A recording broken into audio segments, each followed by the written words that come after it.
Good morning, everybody. It is 5 o'clock in the Deep South Homestead household, and we have gone to the refrigerator out in the shop and brought our bacon into the house here. Now, it is cold. The wind is blowing hard, and it's like 35 degrees outside. So, guys, I've got to change my way of doing things this morning. I'm going to apologize about not being able to take you along on the journey the way we would normally do it. And I'm going to tell you why. Is because it has rained so much down here, and we are so far behind on our gardening. Our potatoes came in like 3 weeks later than what we usually plant them. We cut them up a week ago, and they are just now cured good. We have a 2-day window of opportunity to get these potatoes in the ground before the next week-long batch of rains come in. What I do when I put bacon in my smokehouse is I go ahead and I heat my smokehouse up really hot. And I put the bacon in there with no smoke, just heat.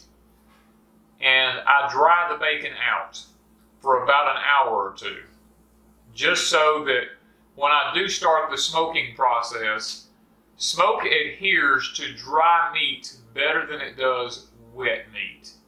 Now, this is something I've learned over the years. So rather than me spend the hours trying to get the smokehouse hot, trying to get the bacon hung in there where we can get it all, ready to go that way, I'm going to take this bacon here, and I'm going to show you in a minute how I wash it, how I clean it up, and get it ready. And what I'm going to do is, we've got the oven turned on here in the house to 250 degrees. We're going to set the bacon in there for about an hour and just let it dry out real good.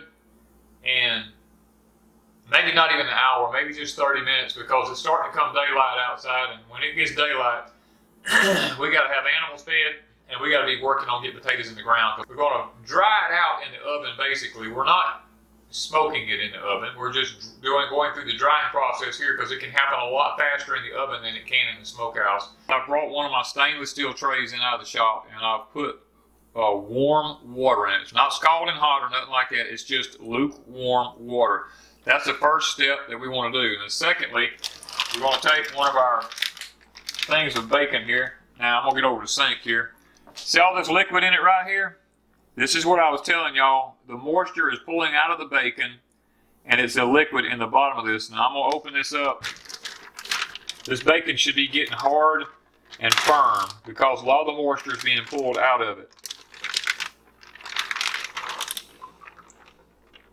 I'm going to set this bag over in the other sink. And look at that. I can hold it up and look at it. It doesn't even fold down. It's gotten... a lot of the moisture's gone out of it. I can hold it that way, and it stays good and firm. So what we're going to do, I'm going to turn this around, and I'm going to start the washing process. I'm going to take this, because what it is, it's still got salts and sugars and all that kind of stuff on it. Anything that just happens to be on the surface, I'm going to wash it off and kind of clean it with some cool water. Because this bacon's cold now. It's been in the refrigerator. I'm going to turn this off. We're just going to let it dry for just a little bit of a second there. You see what it looks like? Look at the color of that. That is grass-fed pork there. That is some fine bacon. I'm going to take this and I'll bring it over with the fat side down, and I'm going to submerge it in this warm water and let it sit there for a minute. Now what this warm water is going to do, it's going to pull some of that saltiness out of here so that our bacon is not extremely salty whenever we get ready to actually eat it. This will help with that process. And plus, any sugar that's on it will dissolve. Any salt that's left on it will dissolve. And the water sometimes will get a little cloudy looking, but that's just because it's taking off some of the impurities that's left on it.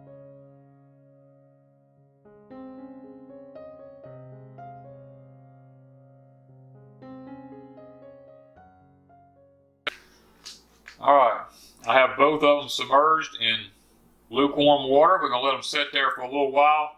Now guys, I normally have my bacon hangers and all that in the house here with me.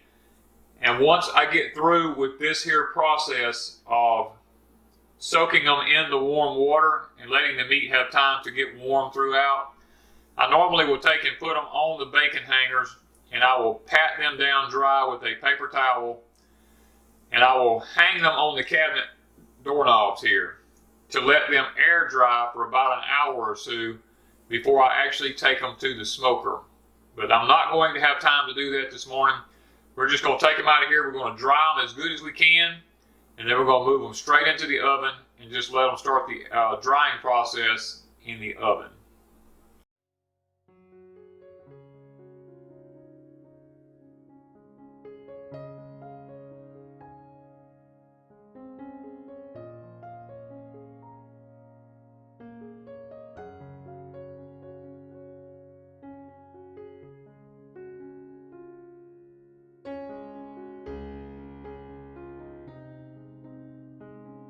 "30 minutes. It would have taken several hours in the smokehouse to have gotten it up to that temperature."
Guys, the temperature is actually perfect out here, but the wind is just howling in these trees. I hope it don't affect the video. It's like 20-mile-an-hour winds blowing. Not the best of conditions for actually doing smoking. The temperature is perfect. It's just that it's, the wind chill factor is down in the low 30s, which is okay if it just wasn't for the wind blowing. The wind takes your fire away, is what it does. I can't, when I go to leave my door open for the draft, it messes with the fire's ability to pull through the stack. So it's a two-edged sword. It's good, but it's bad. I can open it up and show you. It's kind of going there. We're actually starting off with apple wood, and we're going to get a good bed of coals, and then we're going to put our pecan wood on it.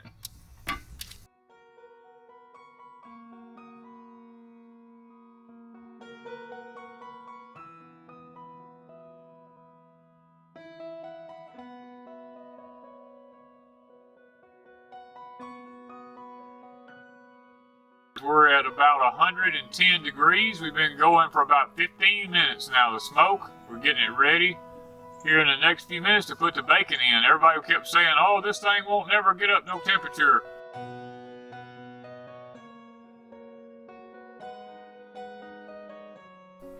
All right, it's been 18 minutes. We're at 130. We're steady climbing, guys.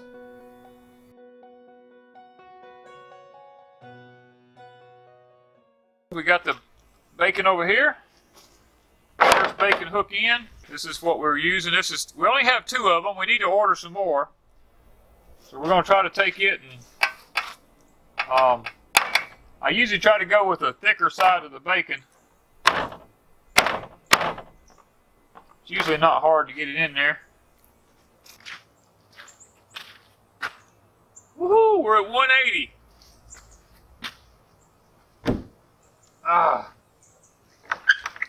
My hands are so cold. Oh yeah.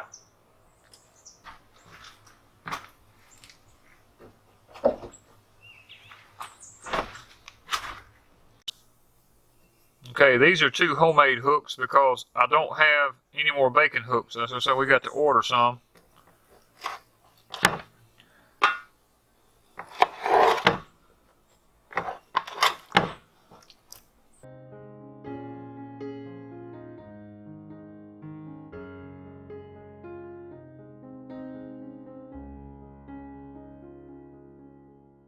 That ain't even hot.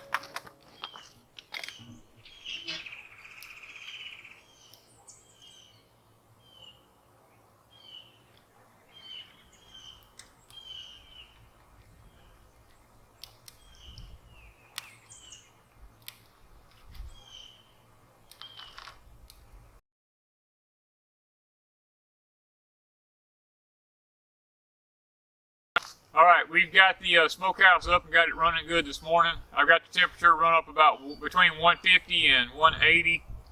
I do that for about an hour, and then I'm going to drop it down, and we're just going to drop the temperature down and just let it smoke. I want to make sure that bacon is good and dry so that I can get the smoke adhered to it really, really good.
Okay guys, we just ran it up to 200 degrees.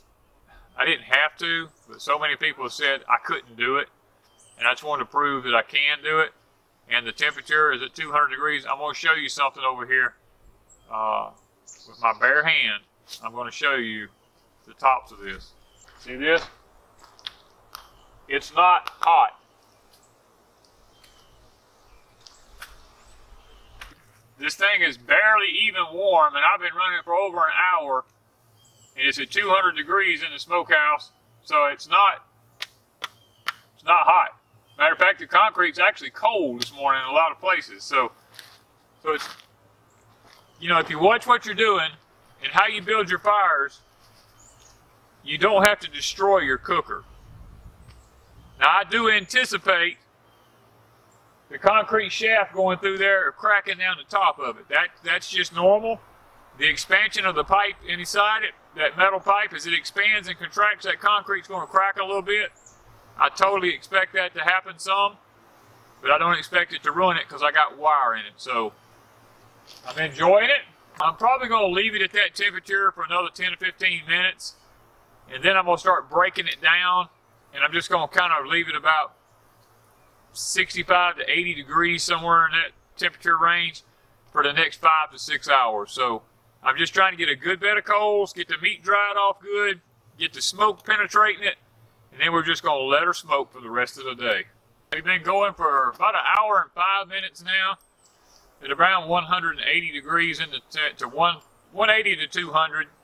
I just did not know if it would actually do that. This is the first time I've ever used this smokehouse. That was one reason we took time at the house to put it in the oven to kind of heat it up and dry it out.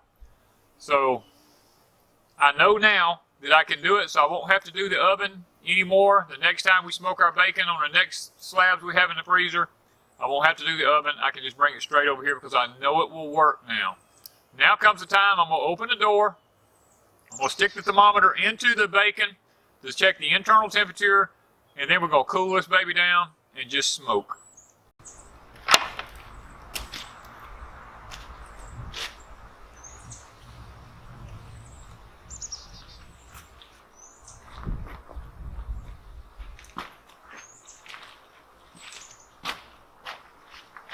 A little bit of this smoke. Get out of here.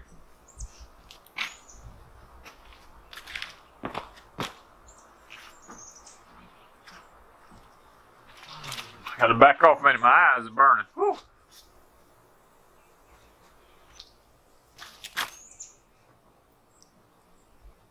The internal temp is reading 130 degrees.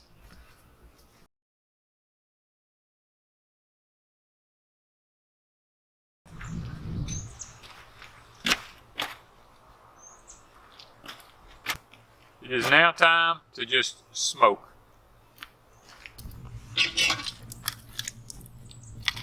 Okay, we got our bed of coals in here. This is kind of what we was after. Running that temperature up like that. We're just gonna lay some wood in here. All right. We've got our pecan wood in there. Now,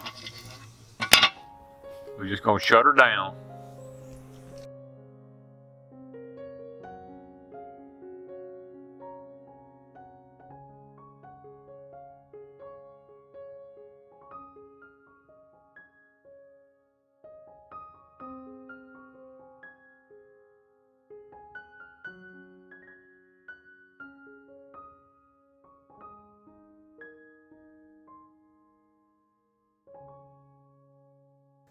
I want to show you what it looks like. This has been after 5 hours of smoking. I believe that everything's going to be okay. It looks good. We still got a little bit of smoke rolling out of the smokehouse, but you're going to have a few ashes left over. But this is what it looks like hanging in the smokehouse here. Check it out. Look at that.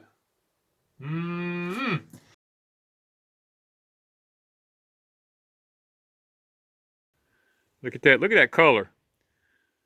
You cannot beat that color. I'm telling you, it is gorgeous. Let's bring this one out here, see what we look like. Look at that. Boy, that mahogany color, that's fine right there.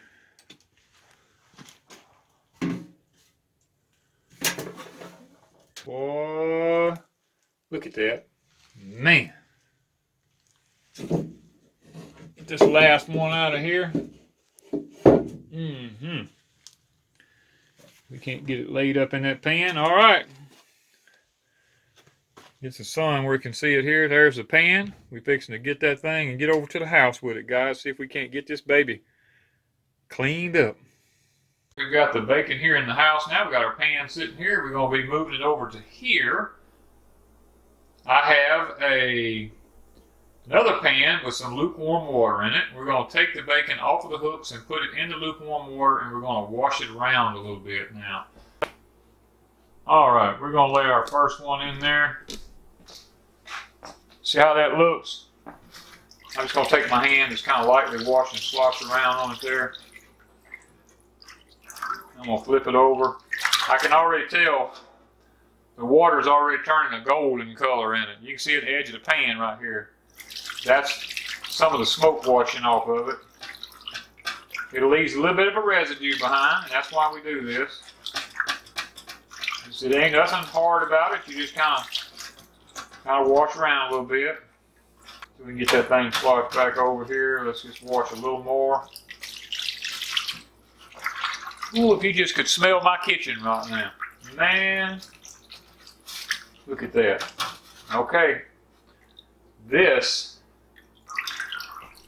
is what it's going to look like there now. See?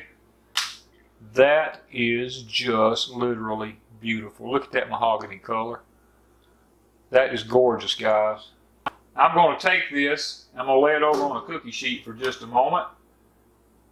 And then I'm going to move it over to the side and get them all washed. And then I'm going to come back and I'm going to pat them dry. And we're going to hang them up and let them air dry for just about 10 to 15 minutes. And then we're going to move them out to the refrigerator. And we're just going to let them overnight in the refrigerator. Kind of help them stiffen up a little bit. The reason we do this is to get some of this residue off of there and put it in the refrigerator is so that whenever we go to slice it, it's kind of firm and it's stiffened up some. the bacon is chilled down. And even at that, sometimes, depending on the slicer you're using, I will put mine in the freezer for maybe an hour just to help chill it down, because actually the colder and the stiffer the bacon is, the easier it slices.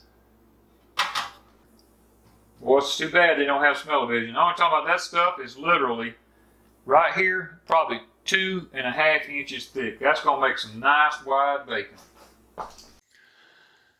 All right, we've got our bacon here. Look at this, guys. Ooh, I'm telling you, this bacon now, pieces like this, the whole thing won't be made into bacon because we'll cut what bacon we can in trimmings or go into stuff for like beans or something like that, give that good smoky flavor. Look at that. Now that is some pretty meat. Look at this one. Man, we got one more right here. Look at that. That's fine right there. Man. All right, we're fixing to take this and dry it all off. We're going to take paper towels and pat it off and get it as dry as we can get it.